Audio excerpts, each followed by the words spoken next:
Vamos falar um pouquinho sobre o populismo, em que eu peguei um post super inteligente, super interessante do Instituto Mises Brasil, no qual eu ministro aula de teoria monetária e é a escola de economia na qual eu mais me identifico.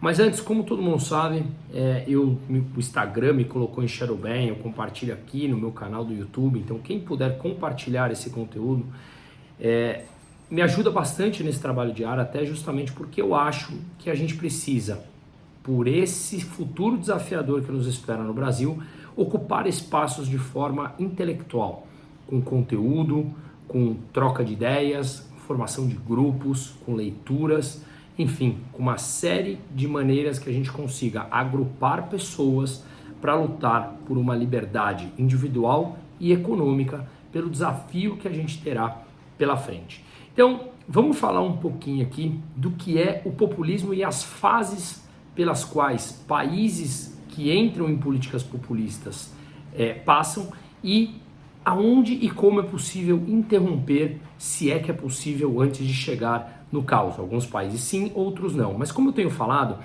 antes de simplesmente acreditar numa manchete, vamos além dela. Dá trabalho mergulhar em livros, em papers, em textos, dá um trabalho, mas nos engrandece, nos liberta, faz com que a gente fique cada vez menos dependente de burocratas que nunca querem o nosso bem.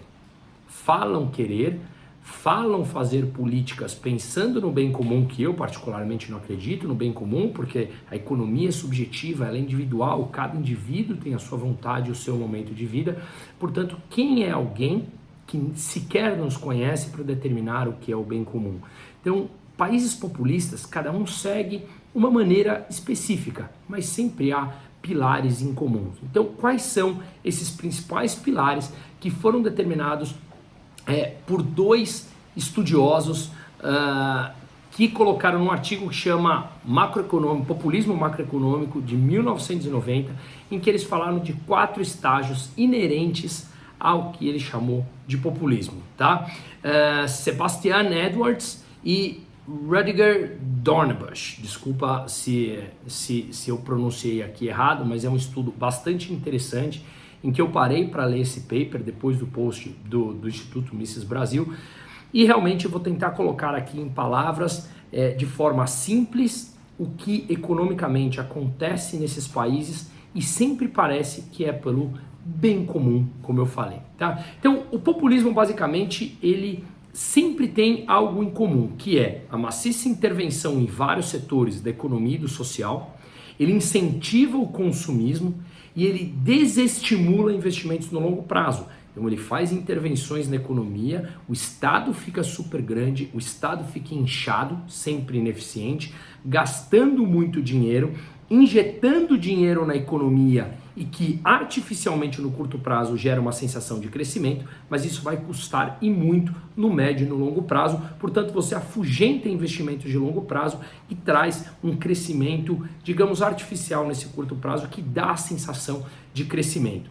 Tá? Então, esse é basicamente o principal motor de um populismo. Mas quais são esses 4 estágios defendidos por esses dois estudiosos nesse paper Populismo Macroeconômico, tá? O que ele fala é que o populismo sempre tem uma mobilização social em prol do governo, vai fazendo paralelos com o que o Brasil já viveu nos anos 80, 90 e começa a viver novamente, hein? Faz uso massivo da propaganda, enaltecendo vários políticos.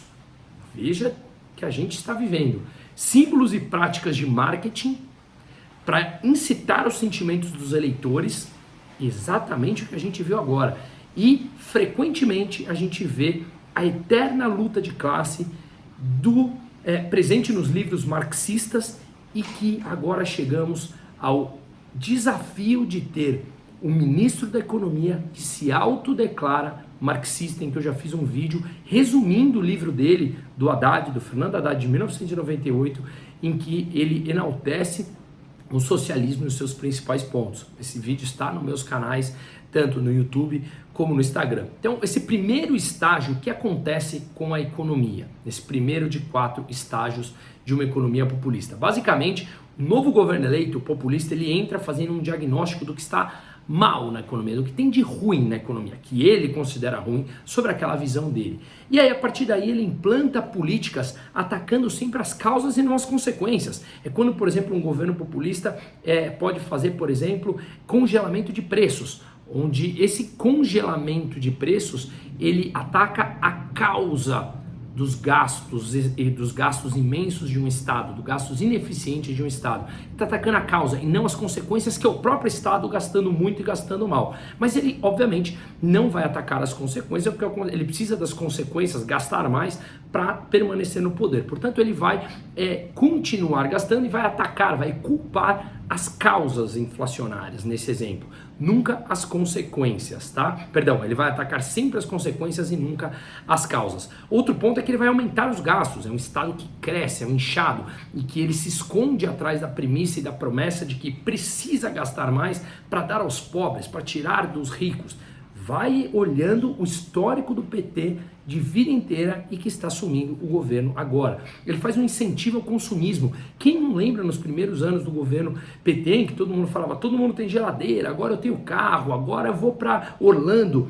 A conta chegou através de um endividamento extremamente alto e eles, obviamente, colocam a culpa em terceiros. Então a gente falou, pegam o ponto ruim da economia, implantam políticas atacando as causas e não as consequências, o aumento dos gastos e se torna uma máquina extremamente inchada, incentiva o consumismo através de, muitas vezes, derrubando taxa de juros na canetada, ou seja, através de um decreto e não porque passou a ser um país economicamente saudável. E isso tudo desincentiva investimentos no longo prazo, porque uma intervenção econômica afugenta investimentos. E ele vai, obviamente, consumindo aquelas gorduras de capital que o país foi guardando dinheiro ao longo do tempo de economia mais aberta. Essas gorduras vão sendo queimadas, como você, por exemplo, que na tua família que juntou um dinheiro, fez uma poupança e depois, quando você começa a ter uma gastança maior, você gasta mais do que ganha e você passa a pegar da tua reserva até que ela chega no momento que ela tende ao fim. Essa é a primeira fase. A segunda fase, o que a gente vê é que, como não houve incentivo aos investimentos e sim um incentivo ao consumo, principalmente porque os socialistas demonizam os empresários, né? Isso cria gargalos na economia. Portanto, o estoque de capital que o país veio guardando vai sendo gastado e não reposto. Você vai queimando a tua gordura sem repor e não tem investimento e tem incentivo ao consumo. Isso vai gerar uma queda de produtividade, porque você consome mais, produz menos, não tem incentivo ao investimento, você vê o capital estrangeiro indo embora, você vê um nível de produtividade caindo, um nível de investimento caindo, e isso, obviamente, vai levar à fuga de capital para um aumento de risco de um país, que leva à desvalorização da moeda. Naturalmente, a desvalorização da moeda leva à alta dos preços, que é a chamada inflação, e as pessoas, a população, perde poder de compra. O seu dinheiro passa a valer menos e você precisa de mais unidade monetária para comprar mais ativos. Inflação, popularmente conhecida como inflação. E aí, quando a fuga de capital ela é muito forte, isso leva, em alguns momentos, a controle de capitais. Quem não lembra como o Brasil viveu isso, a Argentina vive isso, e você vê países que passam a controlar a capital e podem, muitas vezes, taxar o envio de capital para o exterior, ou pode dificultar a saída de capital daqui. Então o teu dinheiro passa a valer menos ainda, o dinheiro local passa a valer menos ainda, e os governos inchado para gastar mais, que passou até a subsidiar, que é outro ponto importante do populismo nessa fase, ele passa a subsidiar aqueles setores que ele considera estratégico, ou seja, eletricidade, gasolina, transporte, empresas estatais, ele passa a colocar dinheiro lá, subsidiar eletricidade, lembra da Dilma? Subsidiar gasolina, subsidiar transportes, e usando dinheiro público, queimando a gordura que foi juntada ao longo do tempo de mercado mais aberto. Então ele vai consumindo a sua gordura para congelar preços, para controlar o preço daqueles setores que ele considera estratégico e assim não ter inflação na população, para não gerar insatisfação social. Só que isso é temporário, essa gordura que foi juntando acaba. E por que a inflação vem? por conta de gastar mais, gastar inchado, como eu falei, que isso afugenta investimentos de longo prazo, tua moeda vai sendo desvalorizada, o país passa a ficar endividado e ninguém quer investir mais nesse país. E aí quando você chega nesse momento, as reformas econômicas, elas são inevitáveis. Só que lembre-se, as reformas econômicas, elas são impopulares, porque você precisa gastar menos, retirar os subsídios, aceitar que a inflação virá por conta da sua irresponsabilidade, da responsabilidade do governo que vem gastando muito para se manter no poder e para amealhar votos. E com isso, essas reformas normalmente não são feitas, porque são impopulares. Quais as reformas foram feitas, por exemplo, no governo da FHC? Tirando o tripé econômico, que foi super importante, o Plano Real, tivemos uma privatização, que foi da Telecom, porque era inevitável. Eu tenho muitas críticas ao Fernando Henrique, mas eu tenho plena consciência que ele foi super bem sucedido no Plano Real e no tripé econômico. Mas o que ele privatizou?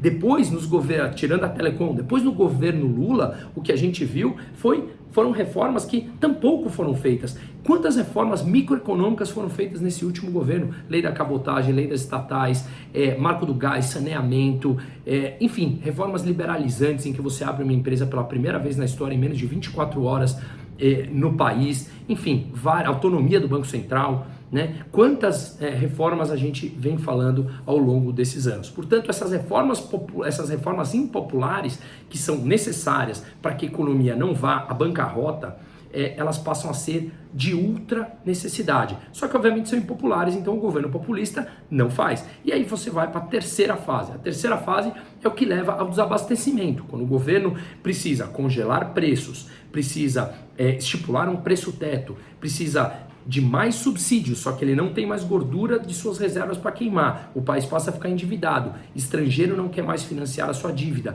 Nem tampouco as pessoas locais querem emprestar dinheiro para aquele país, que é o que está acontecendo na Argentina. A gente vê uma escassez de produtos, o Brasil viveu isso, e naturalmente uma alta dos preços. Com isso, o que a gente vê é que a taxa nominal de câmbio desse país, a moeda local, desvalorizou menos do que a alta dos preços, né? A taxa nominal de câmbio não caiu tanto quanto a alta dos preços. Com isso você vê mais saída de capital e uma economia que passa normalmente a se dolarizar, a ter uma moeda forte. O Brasil viveu isso, a Argentina está vivendo isso, outros países, a Venezuela vive isso.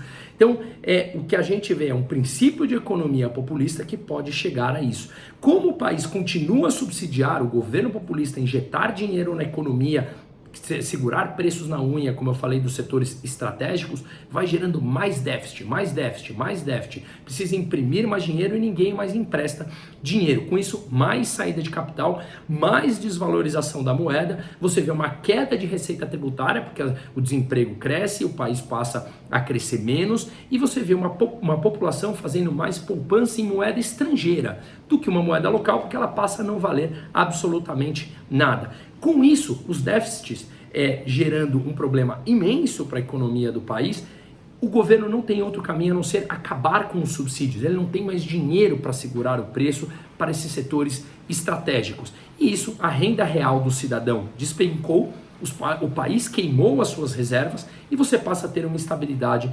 social e entra nessa última fase, segundo esse estudo de um governo populista. O novo governo eleito, substituindo aquele que foi ou empichado, ou que foi deposto, ou o que quer que seja, passa a executar as reformas necessárias, ortodoxas, que tinha que ser feita há muito tempo, que passa justamente pelo quê? Por ajuste fiscal e austeridade, gastar menos, arrecadar dinheiro, guardar dinheiro de novo, igual uma família que está endividada, que tem que gastar menos e voltar a pagar suas dívidas e guardar dinheiro para voltar a fazer essa gordura. E muitas vezes esse país precisa de intervenção de uma instituição supranacional, como o FMI, que empresta dinheiro, como aconteceu com o Brasil, como aconteceu de novo. Eu estou falando Brasil e Argentina porque a gente já viveu isso e a Argentina está vivendo isso. Portanto, não é de se surpreender que os governos populistas normalmente surgem após tempos difíceis, porque eles voltam com aqueles discursos falando que eles têm a fórmula de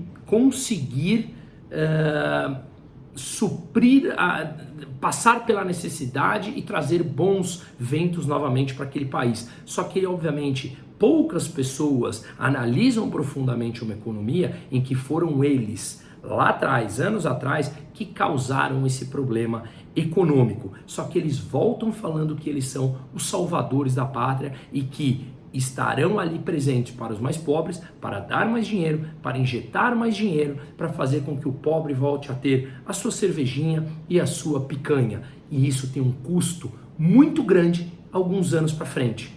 Alguns anos para frente, a memória curta e a falta de conhecimento de economia das pessoas faz com que se lembrem apenas do falso crescimento que foi gerado pelas intervenções que levou a um país endividado, a uma moeda desvalorizada e uma inflação. Anos depois, eles voltam falando, lembra do tempo quando comigo tudo era bom? Pois é, foram eles que causaram esses problemas, mas nunca eles vão contar. Por isso que a gente precisa ocupar espaços intelectualmente, fazer grupos de estudo, para que a gente possa cada vez mais conhecer sobre temas importantes de economia que levam, principalmente, ao empobrecimento e com que os mais pobres percam mais ainda poder de compra, e são eles que justamente acreditam nesses populistas mentirosos que estão, infelizmente, tomando conta da América do Sul. E também da Europa e dos Estados Unidos e do mundo no geral. Seremos aqui o contrapeso para que a gente possa, com informação, não deixar que essas mentiras propaguem, principalmente para aqueles que são mais necessitados.